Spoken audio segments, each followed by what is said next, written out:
Shalom saudara-saudara, kita berjumpa lagi dalam Bible Study Perjanjian Lama. Kita masih melanjutkan kisah tentang Yakub. Di pertemuan sebelumnya kita sudah melihat bagaimana Yakub menjadi Israel. Ingat ya, peristiwa di Sungai Yabok, pergumulan Yakub dengan Allah. Nah, sekarang kita akan melanjutkan dengan pasal 33 dari kitab Kejadian tentang perdamaian antara Yakub dan Esau. Setelah melewati masa panjang dendam, amarah ya dari pihak Esau dan dari pihak Yakub, penuh ketakutan sampai dia berlari ke Haran ya. Akhirnya terjadi perjumpaan dan terjadi perdamaian. Sekarang kita akan melihat dulu bagaimana transformasi diri Yakub, perubahan diri Yakub sejak melewati Sungai Yabok. Mari kita baca Kejadian 33 ayat 1 sampai 3. Yakub pun melayangkan pandangnya, lalu dilihatnyalah Esau datang dengan diiringi oleh 400 orang. Maka diserahkannyalah sebagian dari anak-anak itu kepada Lea, dan sebagian kepada Rahel, serta kepada kedua budak perempuan itu. Ia menempatkan budak-budak perempuan itu beserta anak-anak mereka di muka, Lea beserta anak-anaknya di belakang, dan Rahel beserta Yusuf di belakang sekali. Dan ia sendiri berjalan di depan mereka, dan ia sujud sampai ke tanah 7 kali hingga ia sampai ke dekat kakaknya itu. Nah, saudara, di sini kita bisa melihat sesuatu yang berbeda dibandingkan apa yang ada di pasal 32. Kalau sebelumnya karena rasa takutnya Yakub merancang barisan yang memungkinkan dia melarikan diri, ya, ingat ya. Ini rombongan keluarga Yakub, Yakubnya di mana? Yakub ada di belakang. Mengapa di belakang? Supaya Yakub mempunyai kesempatan untuk kabur ketika terjadi bahaya. Tetapi sekarang yang terjadi berbeda. Ketika keluarganya akan berjumpa dengan Esau, Yakub ada di mana? Yakub sekarang ada di depan. Tidak lagi di belakang. Di sini kita bisa melihat Yakub mulai berubah. Yakub belajar bertanggung jawab atas keluarganya. Yakub belajar berani menghadapi masalah. Bahkan berani menghadapi kesalahannya sendiri beserta konsekuensinya. Ini seringkali susah sekali dilakukan ya. Banyak orang tidak berani menghadapi kesalahannya sendiri. Tetapi Yakub yang sadar bahwa dirinya telah menipu Esau dan konsekuensinya cukup berat, yaitu kemarahan Esau, dia berani menghadapinya. Dia berada di depan sebagai tameng bagi keluarganya, bukan lagi ada di belakang siap kabur dengan mengorbankan keluarga, ya. Jadi sudah berubah sekali. Dan kita lihat Yakub datang menjumpai Esau dengan rendah hati dan menunjukkan pertobatan. Dikatakan tadi di ayat 3 Yakub bersujud 7 kali dalam perjalanannya menghampiri Esau. Dan tentu Esau pun melihat bahwa Yakub datang dengan merendahkan diri. Yakub sadar dirinya bersalah.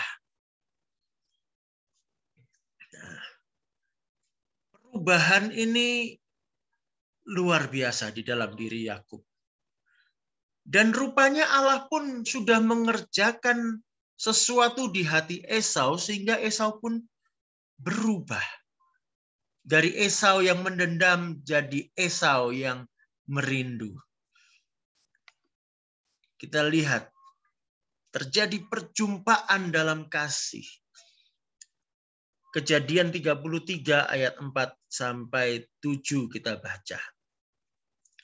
Tetapi Esau berlari mendapatkan dia, didekapnya dia, dipeluk lehernya dan diciumnya dia, lalu bertangis-tangisanlah mereka. Kemudian Esau melayangkan pandangnya, dilihatnya lah perempuan-perempuan dan anak-anak itu, lalu ia bertanya, siapakah orang-orang yang beserta engkau itu? Jawab Yakub, anak-anak yang telah dikaruniakan Allah kepada hamba-Mu ini. Sesudah itu mendekatlah budak-budak perempuan itu beserta anak-anaknya, lalu mereka sujud. Mendekat jugalah Lea beserta anak-anaknya dan mereka pun sujud. Kemudian mendekatlah Yusuf beserta Rahel dan mereka juga sujud. Di sini kita melihat dendam dan takut akhirnya lenyap. Yang tinggal adalah kasih. Terjadi perdamaian, saling memaafkan. Luar biasa indahnya. Ketika kita merendahkan hati, kita bertobat di hadapan Tuhan, kita mengizinkan Tuhan mengubah diri kita. Hasilnya pasti sesuatu yang baik. Lalu kita akan baca ayat 8 sampai 11, ada yang menarik di situ. Kejadian 33 ayat 8 sampai 11. Berkatalah Esau, apakah maksudmu dengan seluruh pasukan yang telah bertemu dengan aku tadi? Jawabnya, untuk mendapat kasih tuanku. Yang disebut dengan pasukan di sini, ingat Yakub sebelumnya sudah memerintahkan beberapa kelompok berjalan di depan, membawa ternak, harta benda sebagai persembahan untuk diberikan kepada Esau. Ya, nah itu yang dimaksud oleh Esau. Untuk apa itu semua? Jawab Yakub, untuk mendapat kasih tuanku. Tetapi kata Esau, aku mempunyai banyak adikku. Peganglah apa yang ada padamu. Di sini kita lihat Esau betul-betul sudah memaafkan Yakub. Ya, bahkan dia tidak perlu menerima pemberian dari Yakub sebagai permintaan maafnya Yakub. Dia berkata, aku mempunyai banyak. Ya. Ayat 10. Tapi kata Yakub, janganlah kiranya demikian.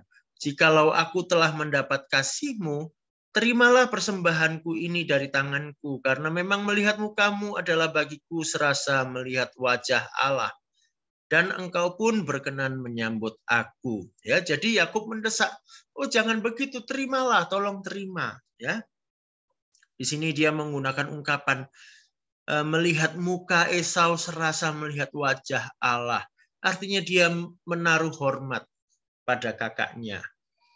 Dan juga di sini melihat wajah Allah, maksudnya ketika dia melihat Esau, dia melihat bagaimana Allah yang telah mengubah keadaan sehingga bisa terjadi perdamaian.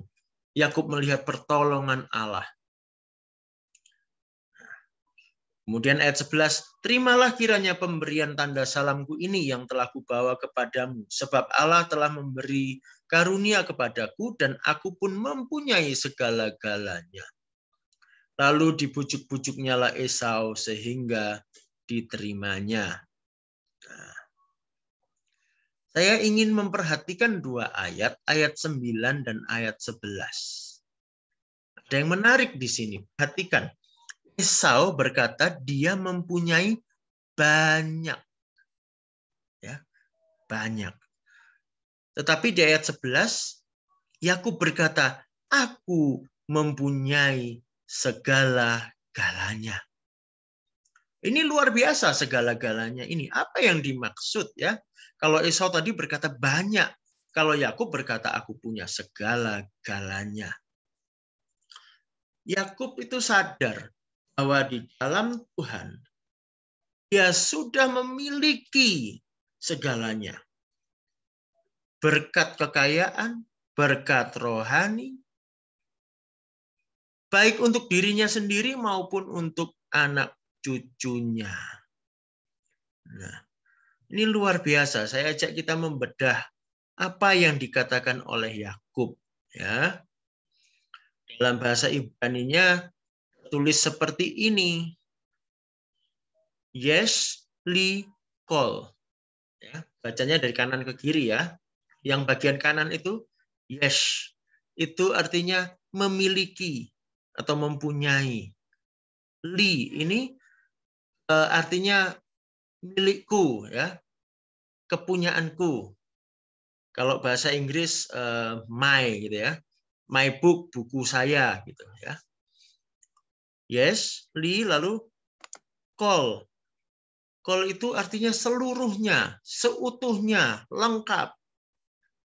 Jadi memiliki, milikku, seluruhnya. Kalau saya parafrasekan, jadi Yakub berkata, aku memiliki segalanya yang adalah milikku. Kira-kira begitu. Apa maksudnya ini?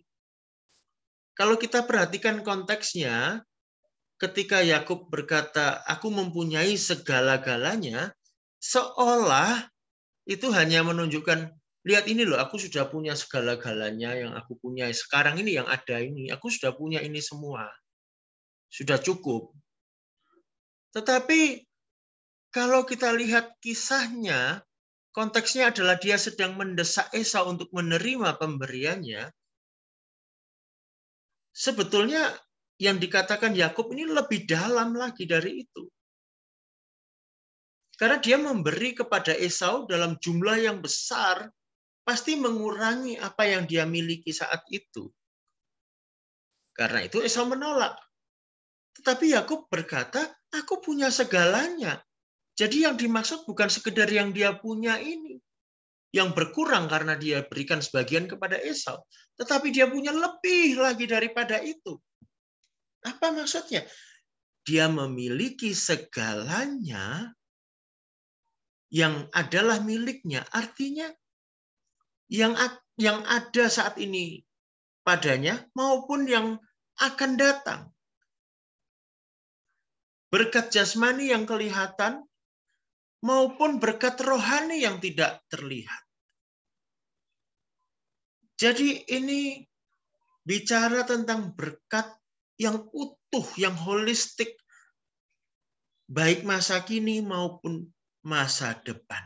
Ini pernyataan luar biasa dari Yakub, bahwa di dalam Tuhan, dia sudah memiliki segala yang dia perlu, baik yang sudah ada di tangannya saat ini, maupun yang belum. Tetapi semuanya sudah disediakan oleh Allah.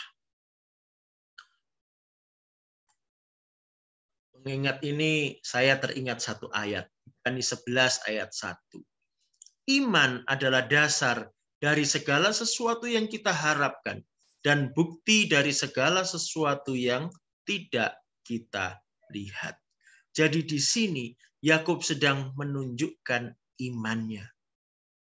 Atas karunia Tuhan, dia telah memiliki segalanya yang adalah miliknya dia, baik yang sekarang maupun yang akan datang. Kalau kita punya iman seperti ini, hidup kita tenang, tentram di hati. Karena kita tahu apa yang kita perlukan telah disediakan oleh Allah kita. Kita lihat selanjutnya. Setelah ini, maka Esau dan Yakub berpisah kembali. Esau berangkat terlebih dahulu ke Edom, sedangkan Yakub berjalan lebih lambat. Ya, lalu Yakub sampai ke Sukot, kemudian ke Sikem. Nah, saya ingin kita memperhatikan apa yang terjadi di Sikem. Kejadian 33 ayat 18 sampai 19 berbunyi demikian. Dalam perjalanannya dari Padan Aram, sampailah Yakub dengan selamat ke Sikem di tanah Kanaan. Lalu ia berkemah di sebelah timur kota itu. Kemudian dibelinyalah dari anak-anak Hemor, bapak Sikem, sebidang tanah, tempat ia memasang kemahnya dengan harga 100 kesita. Nah, ini peristiwa yang menarik. Kita tahu Yakub adalah pewaris dari Ishak. Sebagai ahli waris utama dari Ishak, dia mewarisi apa yang dimiliki oleh Ishak. Tanahnya Ishak itu menjadi kepunyaan Yakub, juga tanah Abraham, ya. Tetapi Yakub membeli juga tanah dengan kekayaannya sendiri. Jadi Yakub membeli sebidang tanah dengan kekayaannya sendiri.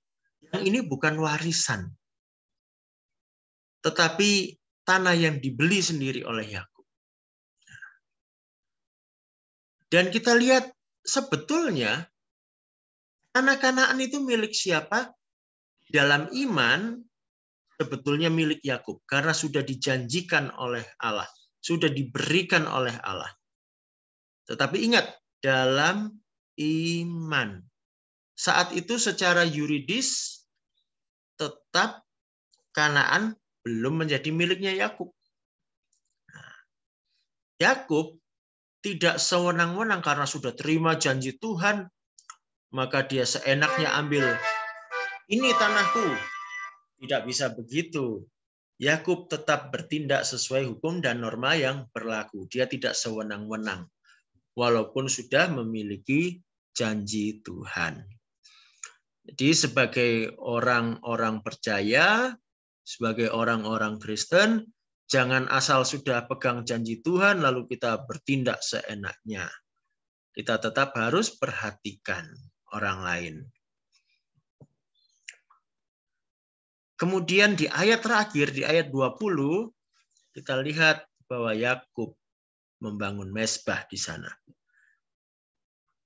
Ia mendirikan mezbah di situ dan dinamainya itu Allah Israel ialah Allah.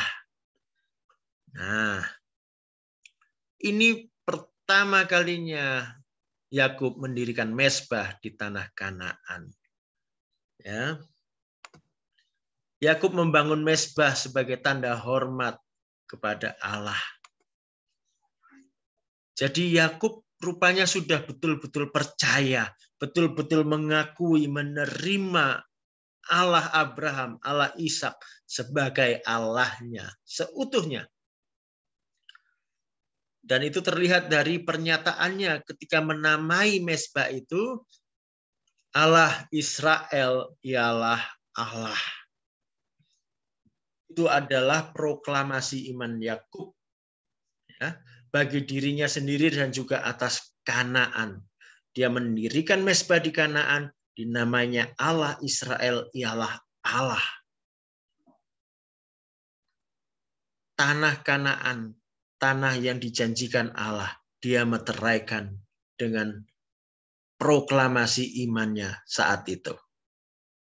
Nah, baiklah, sampai di sini saja, tidak terlalu panjang kali ini. Ya, silakan masing-masing membuat kesimpulan. Ya, saya ingin membaca kesimpulan Bapak, Ibu, Saudara semuanya. Silakan dituliskan di grup WA kita. Juga pertanyaan-pertanyaan seputar ini silakan disampaikan di grup. Ya, kita akan diskusikan bersama Kamis malam. Tuhan Yesus memberkati.